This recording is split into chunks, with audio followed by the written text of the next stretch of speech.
What makes someone evil? Forensic psychologists have spent decades trying to boil down the reasons why human beings can put aside their natural biological instincts to nurture and protect humanity to commit horrible acts of torture and murder.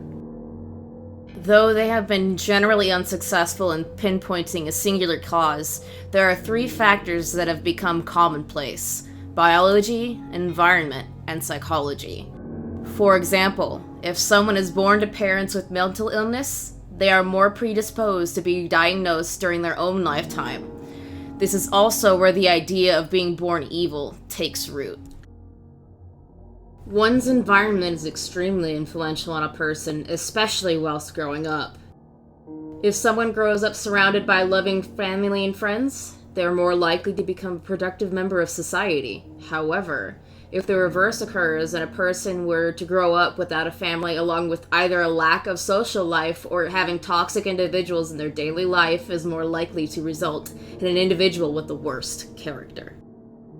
When both of these elements collide, the psychology of a person is formed, for better or for worse. In the case of this nightmare of a person, it was for the worse. The year was 1957 in the western coffee growing region of Colombia, in the city of Genova, Quindio.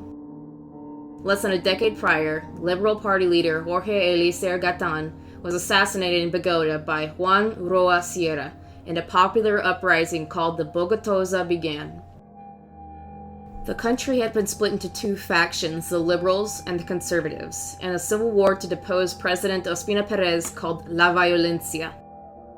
Though Perez had been successfully replaced in 1950, a coup d'etat was made by Gustavo Rojas Pinilla in 1954. Rojas Pinilla and his war against a rearmed group of peasants called Guerra de Villarrica had left the country in shambles. Luis Alfredo Garavito Cubillos was born January 25th to a harrowing home, the oldest of 7 sons to Manuel Antonio Garavito. Though there is very little known about his early life, it is believed that his mother was a prostitute and drug addict who had been brutally beaten on many occasions prior. Once he and his siblings were born, Manuel turned his attention to them. In his trial testimony, Garavito claimed that his father not only raped him and sexually assaulted him, but forced him to watch his mother servicing clients on many occasions, the woman never doing a single thing to stop the abuse. Garavito had a terrible education, only attending school for 5 years where he was constantly bullied for being introverted but irritable. At the age of 8, Garavito claimed that he was discovered by a stranger who promised him a hot meal and a roof over his head. Though he was skeptical at first, he agreed and was ultimately tricked into being sexually assaulted in an abandoned home. By the time he was 10, he dropped out of school because of the constant ridicule that was never stopped by his teachers. At the age of 12, Garavito claimed that a friend of his father began to routinely rape, beat, and burn him for years. Due to the terrible climate caused by Guerra de Villarrica, he and his family moved to Trujillo, where another acquaintance of his father continued the cycle of sexual abuse. At 16, Garavito was kicked out of his family home after he was detained by police for trying to abuse a child. He drifted from town to town after this in an attempt to find work, first hooking up with a street gang and turning to robbery. He would steal food, money, and cars that would later be pawned at a local chop shop. Once he had quote-unquote earned enough money to survive, he took up a job as a store clerk. When he lost that job for being a terrible drunk and lashing out at anyone and everyone, he became a street vendor who sold religious icons and prayer cards. During this time, Garavito tried and failed to have meaningful relationships with women besides a girlfriend named Teresa. Though he would father a child with her, he was further frustrated by his inability to find sexual gratification with women. This very frustration was the first catalyst to the depraved behavior he would later exhibit. At 23, he attempted to get help when he saw a psychiatrist for the first time. Though he was diagnosed with depression, he received no help or treatment. Within the same year, he discovered why he wasn't attracted to women when sodomizing a young boy. This, at first, caused him to attempt suicide multiple times, seek help through Alcoholics Anonymous, and admitting himself to psychiatric hospitals between 1980 and 1993. Though he tried as hard as he did to get help, his behavior continued to escalate. Oftentimes being a terrible drunk, Garavito began to perfect a ritual of luring impoverished young boys, usually between the ages of 6 and 13, out of crowded areas with the promise of money, candy, odd jobs, or drugs. Once alone and his victim was tired from walking, he would bind their hands and strip them nude before proceeding to rape and torture them for extended periods of time. In 1992, at the age of 36, Garavito's ritual with young boys escalated further when a boy passed by him during a bender in a bar near Trujillo. He was overwhelmed by his desire to have the boy and inevitably followed him. He testified that once he tricked the boy into coming with him to the forest, and during his normal ritual, he had a trauma-fueled flashback to his own abuse. After losing his mind in rage and hatred, he stabbed the boy while in the act of raping him. With a taste of blood on his tongue, Garavito continued to abduct and murder young boys in impoverished areas across Colombia, and it is believed he was the cause of missing persons cases in Ecuador during the time he lived there. He would dress up as different things: priest, farmer, homeless man, street vendor, and drug dealer, to get the child's trust. One harrowing example of this occurred close to his home on the morning after Halloween when Garavito trapped another victim with the promise of helping the boy collect sweets that had been lost the night before. He would make them walk until they were tired before bringing them to secluded places where they wouldn't be seen. He immobilized their hands, removed their clothing, and subjected them to hours of sexual and physical torture.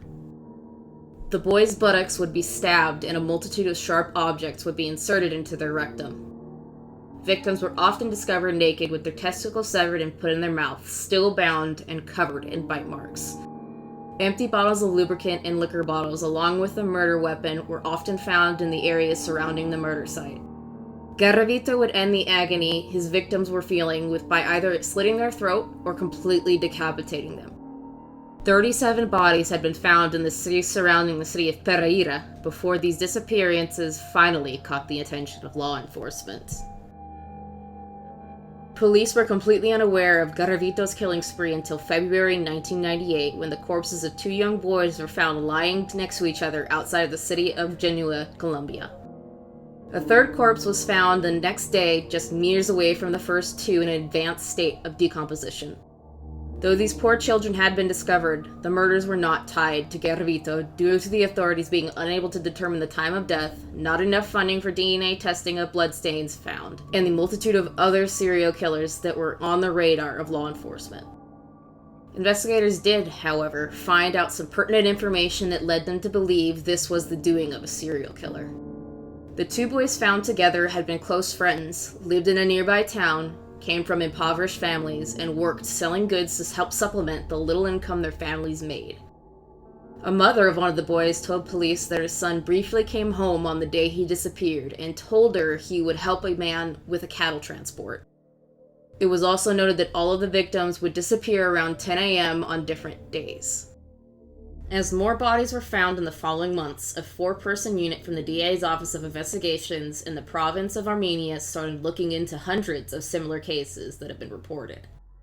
Since quite a few of the alleged victims either did not have dental x-rays, or the said x-rays were buried in the 1998 earthquake, it was impossible to identify them retroactively. One such case of this took place in the region of Valle in 1995, where 4 children aged 8 to 10 were found with the same signs as the 3 that kick-started the case. 2 of the 4 were cousins and came from a weak social background with very little education. All 4 disappeared before noon, were found on the slope of a hill with high-growing plants just outside of the town. Each were killed in the area they were found, but on different days, and there was no sign that Garavito had attempted to bury the bodies. Garavito had a close call with law enforcement when the body of a young boy was found just outside the town of Boyaca on June 13, 1996. When the boy's mother began her own investigation, she found out that a man matching Garavito's description had been seen buying the boy candy to coax him away from a very public area 5 days prior. It was also noted that the boy followed Garavito on his own bike, showing he had gone of his own volition with no violence occurring.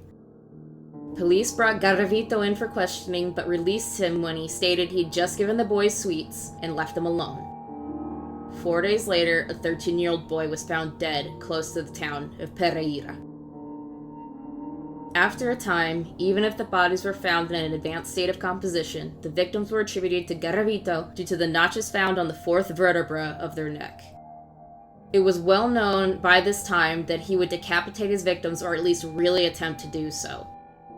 The only victim that didn't show these signs necessarily that it was attributed to him was a 10-year-old boy killed in January 1997 who had been found with the same circumstances as the other victims, but the wounds on his body were made by a stabbing weapon without a blade. Garavito had become so comfortable and meticulous with his murderous activities that he would subdivide suitable killing towns into sectors where one child would be murdered before he moved on. He had these down to such a science that he was still able to draw maps to the exact location where the bodies of the victims were. He made sure that he acquired his victims on the weekends when children hung around the markets and during the days so that his offering of odd jobs was less suspicious. It was very apparent that he would quickly bind his victims so they could move but not escape, and that he drew out their torture before they were inevitably killed. Though sodomy was also a common occurrence seen in his victims, it couldn't be determined if this occurred before or after death. Garavito's reign of terror ended April 22, 1999, when he was arrested after being observed attempting to abuse a young boy. He was first found in bushes close to the street leading out of Via Vicencio, Colombia, by a homeless man. He ran away from the scene, and the victim gave law enforcement his description only to be identified once again by some taxi drivers later that same day. He attempted to dodge arrest by stating that he was a politician in a small town in response to not having an ID on him. Police unable to double-check his claims since they were not advanced enough to have a computer or a file network. He was officially imprisoned when he was asked where he planned on going and couldn't get his bearings, along with the fact that he matched the description they'd been given by the victim. During his first interrogation, Garavito was made aware that he had been under suspicion for some time now, and there was a multitude of evidence pointing to his guilt. After checking his clothing, they found multiple telephone numbers that led him to family members, which confirmed his identity. A family member then turned over a box that was given to her containing cryptic notes and cut-out passport photographs that belonged to many of the deceased children, the only trophies he took from their murders. A calendar that depicted a list of victims according to the dates was also found, even though he knew each detail of his crimes by heart. Once all of this was put in front of him, he confessed immediately and begged God and mankind for their forgiveness in October 1999. By the time these interrogations were done, it was believed that Garavito had amassed a list of 200 victims, along with numerous acts of sexual violence against the will of others. Though the public initially believed that the murders could not have been committed by the same man, the release of his confession made the reality of the situation all too real. He was given multiple names, but the one that really stuck most was La Bestia, or the Beast. The public prosecutors from each region worked together under the investigative unit of Armenia to put together their case, mostly doing so since Garavito was of Armenian descent and a number of corpses were found in that region. During his trial, Garavito was considered to be sane and therefore couldn't spend an indefinite amount of time in a forensic psychiatric institution. With DNA evidence collected from the crime scenes in his prison cell, he was ultimately put on trial and charged for 172 separate murders, with 140 of which being directly confessed to. He was found guilty of 138 of 172 counts, with the others still ongoing to this day. He was sentenced to 1,853 years and 9 days in prison, but the sentence was reduced due to multiple factors. Colombian law limits imprisonment of criminals to 40 years, and because he led investigators to the bodies of his victims, his sentence was further reduced to 22 years. Garavito's case is still currently open and ongoing, with him still admitting to murders as we speak. It is believed that he is responsible for at least 300 murders, though most of them remain unconfirmed. He is serving his sentence in a maximum security prison in Valle de Puar in the department of El Cesar in Colombia, held separate from other prisoners because it is believed they would kill him immediately.